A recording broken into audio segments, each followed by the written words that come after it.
안녕하세요. 수학 교육론을 가르치고 있는 강사 안우상입니다. 이번 시간에는 저번 시간에 이어서 4주차 퀴즈를 마무리하는 것으로 그 퀴즈 풀이에 대한 영상을 마무리 짓는 것으로 하겠습니다. 그러면은 저번 시간에 이어서 시작하도록 하겠습니다. 저번 시간에 저희가 OX 퀴즈를 다 마무리했고 이제 빈칸 넣기를 시작을 할 텐데 이거는 이제 개념 정의와 개념 이미지에 대해서 묻는 문제예요. 그래서 봤을 때 개념을 정확하게 설명하는 언어적 정의를 의미하는 것은 개념 정의와 개념 이미지 중에서 이를 의미하는 것은 개념 정의가 이제 개념을 정확히 설명하는 언어적 정의를 의미하죠. 다음으로 이제 개념 정의와 개념 이미지의 상호작용 방식을 비너가 4가지를 제시했었죠. 그 중에서 개념 정의만으로 사고하는 것은 바로 완전 형식적 연역이 바로 개념 정의만으로 사고하는 방식이었죠. 다음으로 개념 정의와 개념 이미지의 상호작용 방식 중 개념 이미지만으로 사고하는 것. 이거는 그 4가지 중에 직관적 반응이었죠. 그래서 이렇게 학생이 개념 이미지만을 가지고 사고하는, 즉 개념 이미지에 지나치게 의존함으로써 학생에게 무엇이 생겼냐면 바로 오개념이 생기게 되었었죠. 그래서 저희가 이 직관적 반응에 의해서 학생들에게 오개념이 발생할 수 있다라고 정리를 했었었죠. 다음으로 듀핀스키에 의해 제안된 에이포스 이론의 과정은 다음과 같아요. 그래서 4가지 과정인데 맨 처음 행동이 뭐가 되죠? 이 내면화가 되어서 과정이 나타나게 되고 이러한 과정이 대상화되면서 바로 하나의 대상으로 인식하는 이런 대상 단계에 오게 되죠. 그리고 이러한 행동과 과정, 대상이 종합적으로 돼서 마지막으로 스키마가 형성되는 이러한 4가지 과정이 이루어져요. 그래서 행동, 과정, 대상, 스키마 이 4가지 과정으로 이루어집니다. 다음으로 에이포스 이론에 근거하면 과정은 행동이 뭐가 되면서 동일한 조작을 할 수 있는 정신적 구조가 생긴 생태를 의미한다. 위에서 설명했듯이 이것은 행동이 내면화되면서 과정으로 이런 정신적 구조가 생긴 생태가 되기 때문에 얘는 내면화이죠. 다음으로 수학을 발생된 것으로 파악하고 학습자가 학습 과정에서 수학의 발생을 경험하게 하려는 원리. 이것은 바로 역사 발생적 원리였죠. 그 다음에 다음으로 넘어가도록 하겠습니다.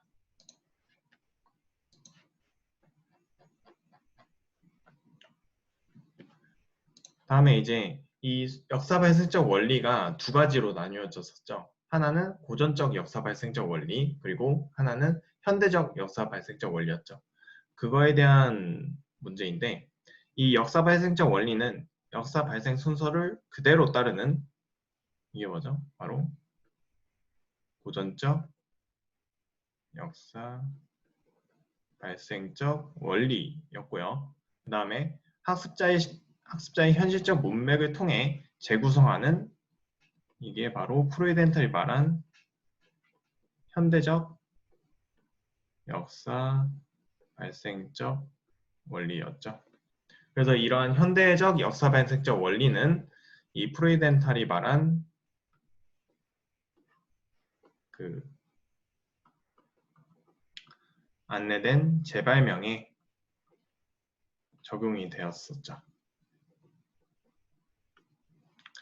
다음으로 이 수열의 수렴에 대해서 정의를 할 때 직관적 정의와 형식적 정의가 있었죠.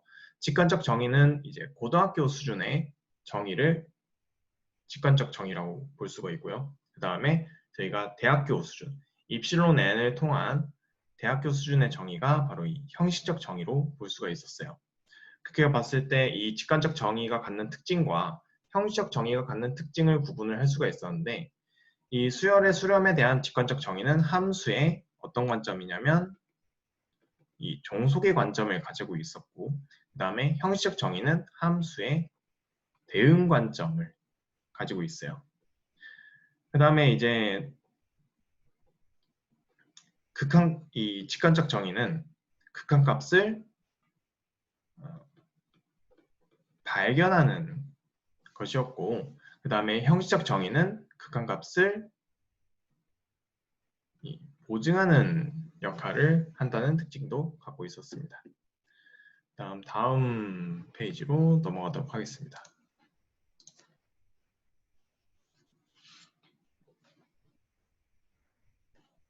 다음 이제 이 미분과 적분에 대한 마지막 문제인데요.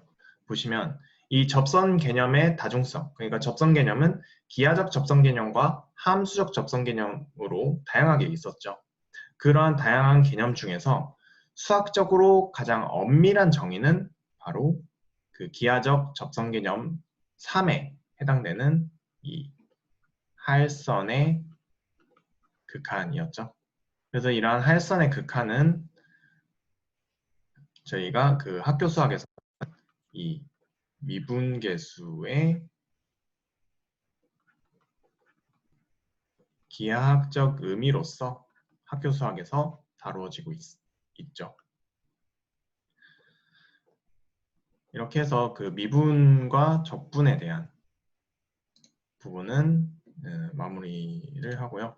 그다음에 마지막 단원인 확률과 통계에 대해서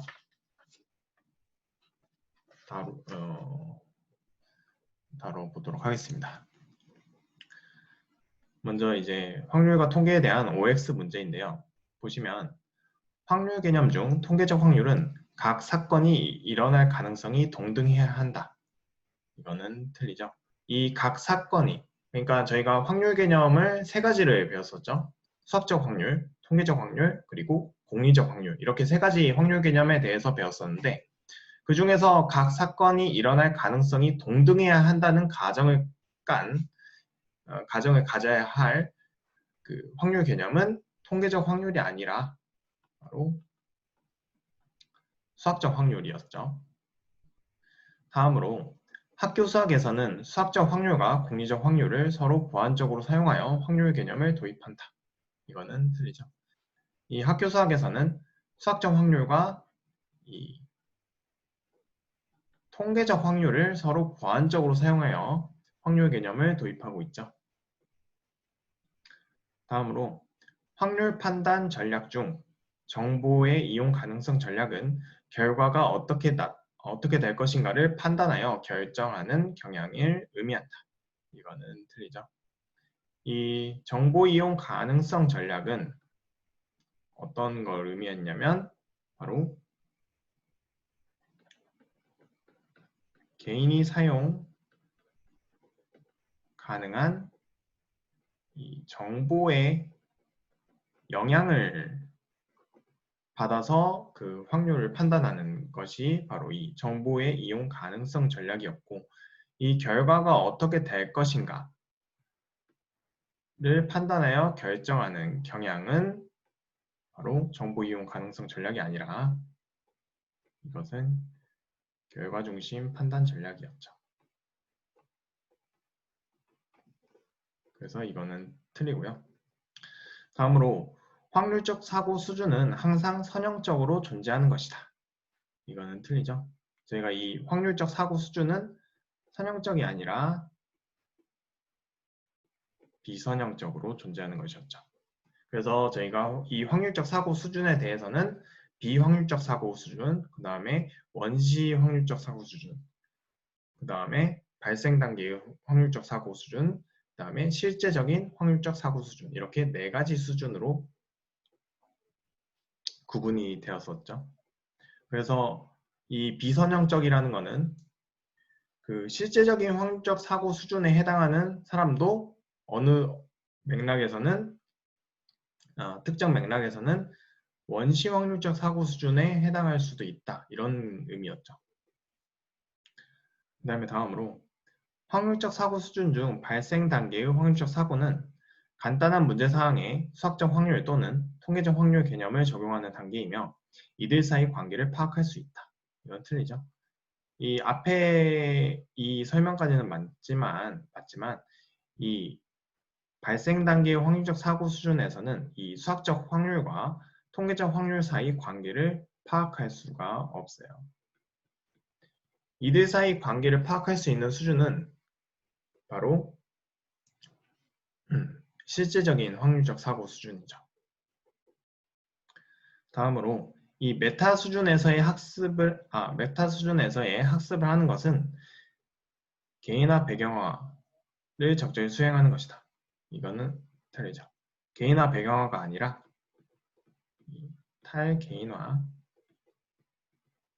탈배경화를 적절히 수행하는 것이 바로 메타 수준에서의 학습을 하는 것이었죠. 다음으로 넘어가도록 하겠습니다. 이제 빈칸 넣기인데 보시면 확률 개념 중 뭐뭇은 n개의 시행 결과로 구성된 표본 공간 S에서 각각의 실험 결과가 일어날 가능성이 같을 때 A개의 실험 결과로 구성된 사건 A의 확률을 의미한다. 저희가 이 확률 개념 중에서 일어날 가능성이 같을 때라는 가정을 갖는 확률은 바로 수학적 확률이었죠. 다음으로 확률 개념에 대한 5개념 중 무엇을 가지는 학생은 임의로 일어나는 현상에 있어서 이 무작위성이 더 높아 보이는 경우가 더 낮아 보이는 경우보다 무조건 더 높은 확률로 일어난다고 생각하는 것. 이거는 바로 뭐에 대한 5개념이냐면 대표성에 대한 5개념이었죠. 다음으로 확률 개념에 대한 5개념 중 어떤 것을 가지는 학생은 상대도수를 이용하여 구하는 통계적 확률에 대해 표본의 크기에 상관없이 참여 확률로 생각하는 것. 이것은 바로 어떤 거에 대한 5개념이냐면 표본의 크기에 대한 5개념을 가지는 학생이죠. 그래서 표본의 크기를 충분히 크게 뽑아야 하는데 이런 표본의 크기에 상관없이 참인 확률로 생각하는 것은 표본의 크기에 대한 5개념을 가진 학생이라고 볼 수가 있죠. 다음으로 확률 판단 전략 중 무엇은 표본의 크기에 관계없이 모집담과 유사할 것이라고 기대하거나 표본 추출 과정에서 무작위성을 기대하는 것. 이것은 바로 확률 판단 전략 중에 대표성 판단 전략을 의미하는 것이었죠. 다음으로 확률 판단 전략 중 초기 값을 어떻게 정했는가에 따라서 상당히 다른 결과에 도달하는 현상. 이거는 바로 조정과 고정 전략을 의미했었죠. 그 다음에 다음으로 내려가도록 하겠습니다. 다음에 이제 확률적 사고 수준에 대한 문제인데 확률적 사고 수준 중 무엇은 수학적인 판단이 아닌 신념에 근거하여 판단하는 수준. 이것은 바로 비확률적 사고 수준이죠. 뭐 사고라고 해도 상관없어요. 비확률적 사고죠. 그 다음에 다음도 이제 확률적 사고 수준에 대한 문제인데 통계적 확률과 수학적 확률 등의 의미를 이해하며 이들 사이 차이점을 알고 적절하게 적용하는 능력을 갖춘 수준이다. 이거는 바로 실제적인 확률적 사고죠.